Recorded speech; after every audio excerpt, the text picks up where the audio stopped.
પવનચક્કીના માલિકો દ્વારા ગૌચર જમીન પર ગેરકાયદેસર નાખવામાં આવેલ વીજપોલ બાબતની રીટ પિટિશન હવે હાઈકોર્ટમાં દાખલ કરવામાં આવશે.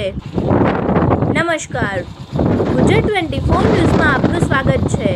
જોઈએ આજના મહત્વના સમાચાર, જેમાં વિગતવાર વાત કરીએ તો અમરેલી જિલ્લાના ખાંભા તાલુકાના રાયડી ગામે પવનચક્કીના માલિકો દ્વારા ગૌચર જમીન પર ગેરકાયદેસર વીજપોલ નાખી દબાણ કરેલ હોય, જે બાબતની તંત્રને લેખિત તથા મૌખિક અવારનવાર રજૂઆત કરવા છતાં ઘોર નિંદ્રામાં સૂતેલા તંત્ર દ્વારા કંપની વિરુદ્ધ કોઈપણ જાતના પગલાં લેવામાં આવેલ ન હોય.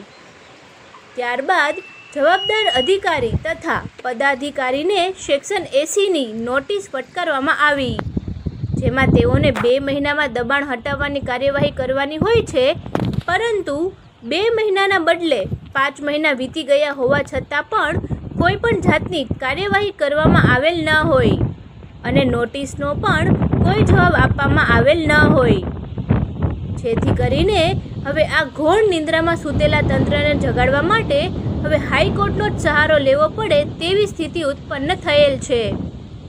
કારણ કે કંપનીઓને તો કાયદાની કોઈ બીક ડર જ નહીં અને તેઓએ તો કાયદાનો સરેઆમ ઉલાળ્યો કરી નાખ્યો છે. પરંતુ શું તંત્રની જવાબદારી નથી કે ગૌચર જમીન પર થયેલા ગેરકાયદેસર દબાણને તેઓ દૂર કરે અને કંપનીઓને કાયદાનું ભાન કરાવે, કે પછી તંત્ર પણ કાયદાને ઘોડીને પી ગયું છે? અને આવા જ તંત્રના લીધે તો કહેવાય છે કે જ્યારે તંત્ર કામ ના કરે ત્યારે ન્યાયતંત્રનો સહારો લેવો જોઈએ. રિપોર્ટર અલીભાઈ ઝાખરા. ફરી મળીશું નવા સમાચાર સાથે, ત્યાં સુધી જોતા રહો ગુજરાત 24 ન્યૂઝ. અમારી ચેનલને લાઇક, શેર, સબસ્ક્રાઇબ કરી સહકાર આપવા વિનંતી.